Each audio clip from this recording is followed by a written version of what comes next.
we're going to be going over argumentative writing.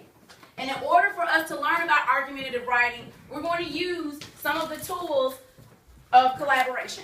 Okay? We're going to be using small group collaboration tools and whole group collaboration tools. And we're learning the appropriate social skills. So, in a whole group collaboration, what does it look like? What does it sound like? Whole group collaboration. If we're doing a whole group talk, a whole group discussion, what does it look like? Quick. Andre, what does it look like?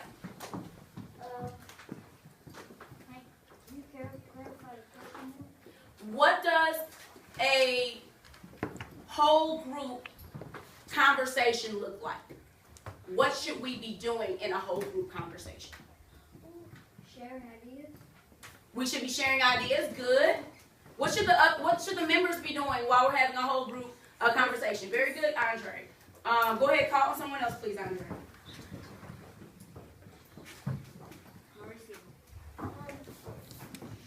Like paying attention and everybody participating.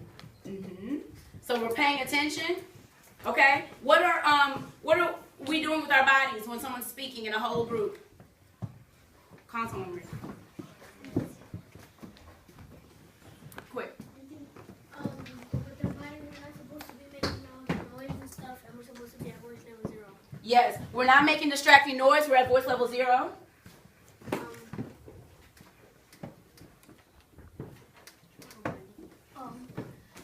What we would do in a group conversation, we would pass the conversation on. Like, Malaya, would you like to share? So we're inviting other people into the conversation, taking control of our conversation, right, as students. What else are we doing in a small group conversation? What are we doing, in a whole group conversation? Sorry. What about our bodies and our faces and stuff? What does it look like if we're listening? When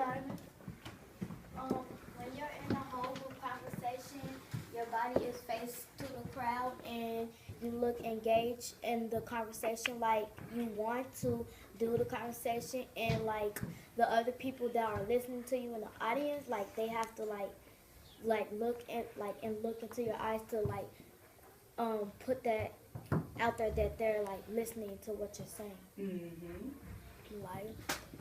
I want to add on for what you're saying, because you forgot one thing that Miss Cindy always taught us, is to shake your head so you're also engaged. So be like, if Andre was talking and he was saying something, I would be like, okay. So he would know that I'm actually listening. Nice. So we're nodding our head. Both of you are excellent recaps. Excellent. Good. Nodding our head occasionally to show that we're still alert and we're listening and we're with them. Yep. And the speaker, like Diamond said, she said the speaker is engaged, right? The speaker is active. The speaker is giving eye contact to the crowd, to the audience. Excellent. Okay, we're not just talking off and la-la-lating, okay? All right, am I looking at you guys while I'm talking to you? Yeah. Yep, that's what it looks like. What about, let's move it to small group. When we're in a small group collaboration session, what does it look like? How does it change a little bit? Malaya, you're the last person to speak. So I asked somebody. Yeah. Okay. Roberta. You need to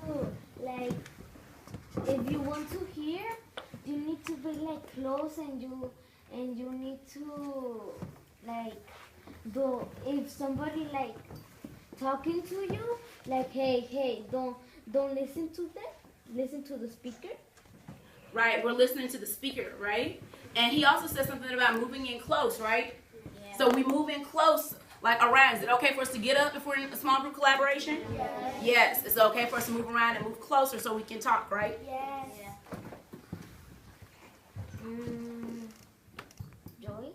In a small group conversation, we should always get closer, and if we don't understand what the person says, we could try paraphrasing it, or if not, we could ask them, can you say it again and give in better words so we can understand.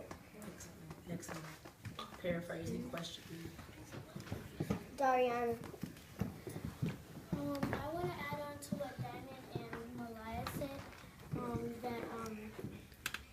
That Diamond, you also have to when somebody's talking, you have to just turn around and face them so So everybody can, so you can like look at them and see what they're talking about. So you won't be like all typing on your on like a laptop or something.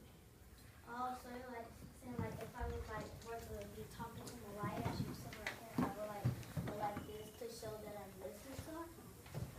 I sort of like when you said you have to like stop what you're doing. I agree, but I disagree with that because like if you're doing something that's like that doesn't have to do with the conversation, then yeah, you should turn around. But like if you're doing something that with the conversation, like if you're taking notes so you could better understand what they're saying, then that's okay for a small and a whole group conversation. You know what? You all brought up some really good points of what you just said.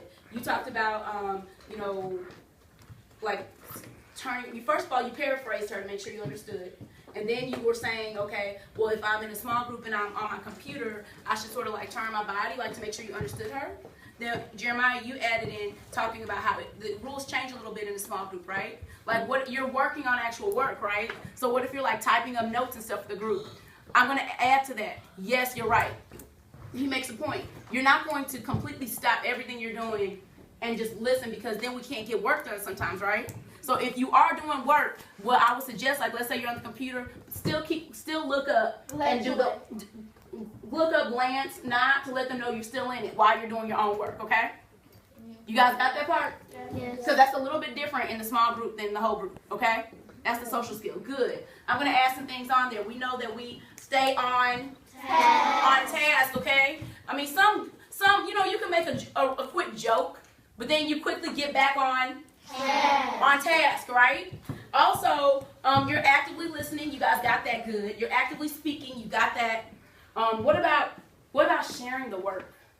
Do we let one person do all the work and then some other people just sit and chill like they got this? Because they don't understand, they don't speak up. No, because what if the other person is wrong, but you know it's right, but you're just not saying anything, so then you're also gonna get mad. But I think that Okay, I'm going to stop you guys right there. It's good you have some great ideas. You're saying that if you free ride, then it's going to hurt you in the long run because if you have some good ideas and Big Talker over here is blah, blah, blah, blah, blah, blah, blah, blah, blah, blah, blah, blah, blah, blah, but they're wrong, and then your group does it, you're still going to get in trouble for that, or you're not going to be able to get all the points, right? So we have to share the work and share the Share the ideas. That's called equity of voice. Say equity of voice. equity of voice. Meaning we make sure that our voice is heard and we make sure that we listen to everyone's ideas too. Okay? Got it? Yes. And then we put those ideas together. Does that mean that sometimes all of our ideas won't get used? No. Yeah, it does. Sometimes we might put all of our ideas out there, but then after we talk about it, we realize, you know what? This idea plus that is probably the best idea because we came together with making the mastermind, right, of all of our minds. Because you don't want an idea that's off topic to be on topic. Right. Okay, so we got our small group expectations? Yes. Let's take a brain break. All right.